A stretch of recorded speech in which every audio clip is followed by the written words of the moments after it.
también conocida como educación liberadora, donde el diálogo y la reflexión son dos constantes. Su pedagogo principal es el brasileño Paulo Freire. Su principal obra, Pedagogía del Oprimido, en 1969. El mundo educativo conoció y estudió esta pedagogía en los años 70, donde el autor expone que la pedagogía tradicional está para las clases superiores, una educación bancaria, es decir, solamente para los privilegiados. Esto debía cambiarse por una pedagogía para los oprimidos, donde se fomentara, se enseñara y se estudiara una visión crítica del mundo en donde viven.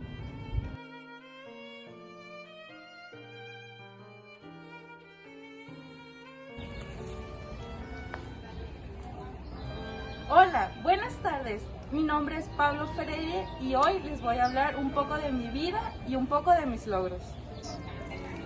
Nací en Recife, Brasil, en 1921 y en 1947 fui director en un departamento de educación y cultura del servicio social en la industria.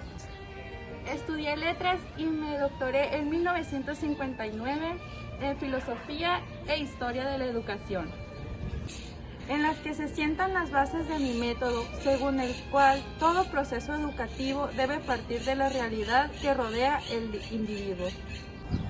En el 63 tuve mi primera experiencia educativa frente a un grupo, con la campaña de alfabetización, consiguiendo 300 trabajadores rurales en medio mes. A consecuencia del golpe militar en 1964 tuve que buscar refugio en Chile, en donde participé en diversos planes del gobierno democristiano con Eduardo Frei. En 1980 fue cuando regresé a Brasil a impartir la docencia en las universidades católicas de Sao Paulo y en la Universidad de Campina. En el año 1986 gané un Premio Internacional de la Paz y de la Educación por la UNESCO. En la década de 1990, mi crítica se centró en el neoliberalismo y cómo se aplica en la educación. Espero les haya gustado. Yo fui Paulo Freire. Gracias por ver.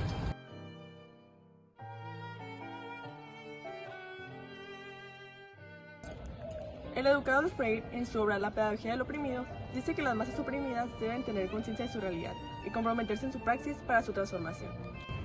En ello tiene gran solución la educación, pues la pedagogía del oprimido busca crear conciencia en este tipo de masas para su liberación. La alfabetización debe servir para enseñarle, no solamente las letras, las palabras y las frases, sino la transmisión de su realidad y la creación de una conciencia de liberación. A questão, por ejemplo, es preguntarnos qual é nossa compreensão del acto de enseñar e qual é nossa compreensão del acto de aprender. E foi exatamente a partir de aí que eu hice a crítica a lo que yo llamé de educación bancaria. El término liberación hace referencia a que la educación debe ser un proceso mediante el cual el sujeto se encuentre nuevamente con su dignidad. Esta educación tuvo su base en el constructivismo y concibe al niño como un sujeto productor que comprende el mundo e interactúa con él.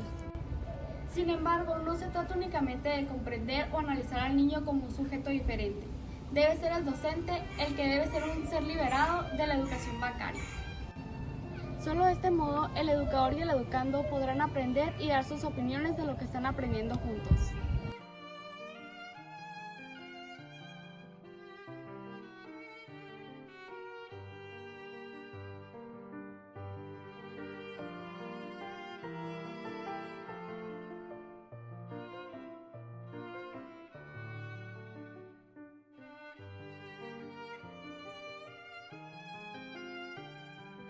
La pedagogía de la liberación es un proceso de renovación de la condición social del individuo, considerando al sujeto como un ser pensante y crítico, reflexionando en la realidad que vive y recuperando su propia vida.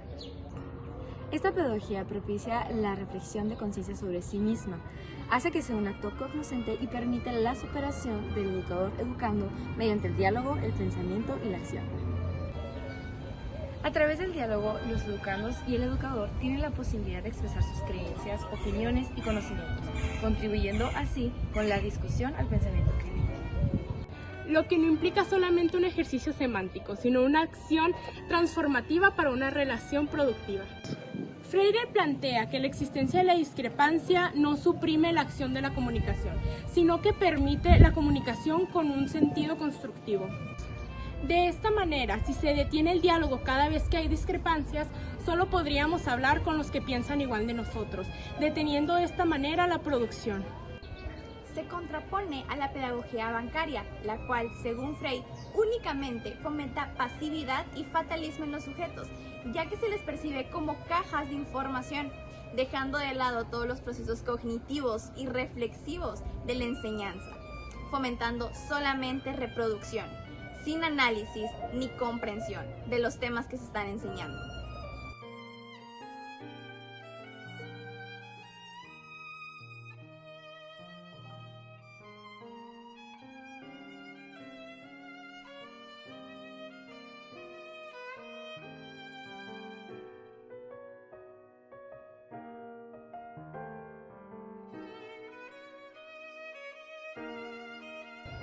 Educación bancaria. Decidí utilizar un término procedente del ámbito económico, pues esta educación ve en todo momento al alumno como una inversión, donde él, tarde o temprano, tendrá que dar retribuciones, ya sea como mano de obra barata o como sujeto productor y poco pensador. Cada vez se hace más necesario contar con individuos críticos y creativos, que comprendan su mundo, lo cuestionen y persigan lo perfectible. La reflexión permite a las personas ubicar su lugar en el mundo, su rol en el entramado de relaciones diversas con sus semejantes. Pensar hace libres a los seres humanos para opinar, criticar constructivamente, proponer y crear. En definitiva, el pensamiento es la reafirmación de la existencia de los individuos. Los esfuerzos se dirigen hacia una educación liberadora que los oriente a la mejor comprensión entre ellos mismos, a expresar sus ideas, opiniones y reflexiones, consideradas importantes para la solución de problemas. Igualmente se persigue la incorporación activa de los ciudadanos en su sociedad.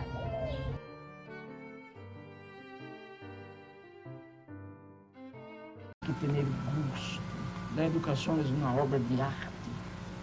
El educador tiene que ser ético, tiene que respetar los límites de la persona. Yo no puedo entrar en ti y respetarte. Yo tengo que respetar tus sueños, de respetar tus miedos. Pero eu devo também tocar os teus medos, como el psicoterapeuta hace a vezes, o psicanalista. Se tu trabalhas com um grupo metido en el silêncio, há que encontrar um caminho para que ele rompa el silêncio. La educación liberadora necesita la acción y la reflexión, ya que es fundamental para una práctica educativa problematizadora y liberadora. No se puede seguir haciendo uso de la práctica doméstica, donde enseñar resulta la mera transferencia de conocimientos y valores.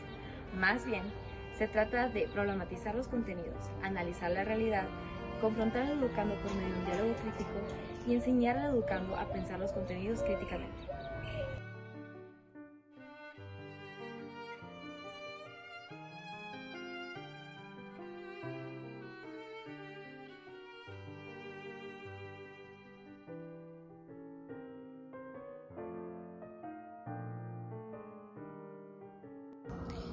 Las clases populares están sumidas en la miseria y los sufrimientos físicos, pero, por añadidura, viven encarceladas en la prisión de su conciencia mistificada.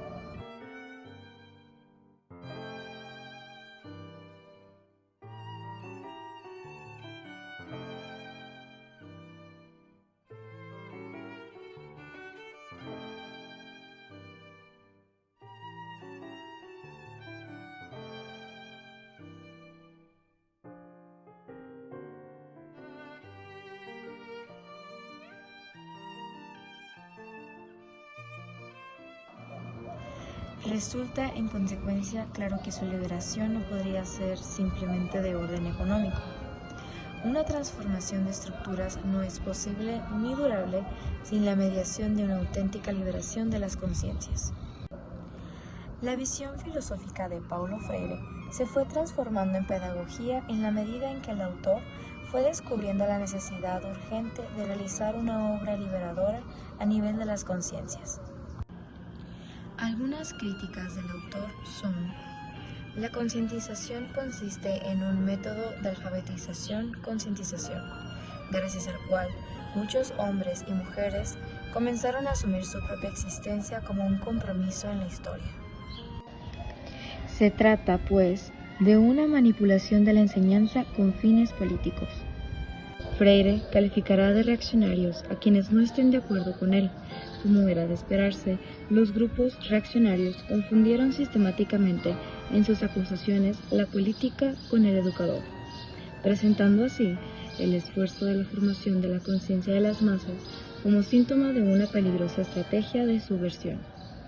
Realmente, sorprende esta extrañeza de Freire ante la reacción brasileña, quizás justificada, cuando él mismo es incapaz de entender una alfabetización no politizada. El mismo libro, Educación como práctica para la libertad, era el resultado de una labor para difusión más amplia de los análisis desarrollados previamente. Además de eso, las primeras reflexiones del autor sobre las reacciones conservadoras ante sus actividades en la educación popular. A pesar de que sus formulaciones sobre la violencia de la reacción conservadora a los movimientos de emancipación popular ya anuncian cambios en sus marcos teóricos de referencia,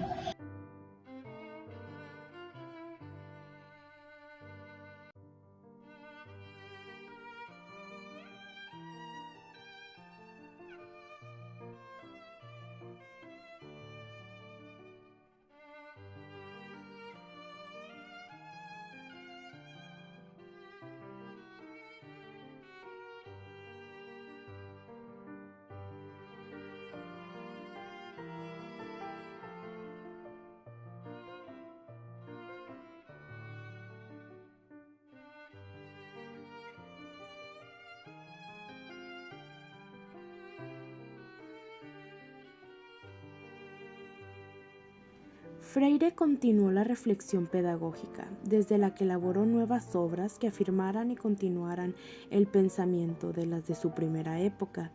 En ellas reformula cuestiones que considera que tienen la misma relevancia que en sus años 70. Advierte sobre la necesidad de asumir una postura vigilante contra los discursos mecanicistas y deterministas sobre la historia y la sociedad que encierran muchas de las obras editadas en el final del siglo XX, es decir, en el periodo de la apoteosis del neoliberalismo económico y cultural del que fue un crítico sagaz y tajante.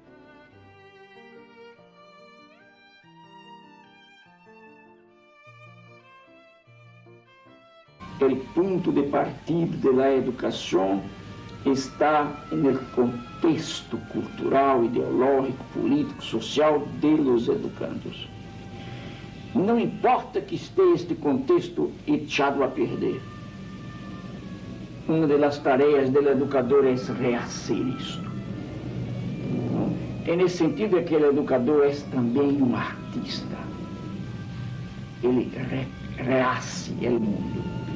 Ele redibuja el mundo, repinta el mundo, recanta el mundo, redança el mundo.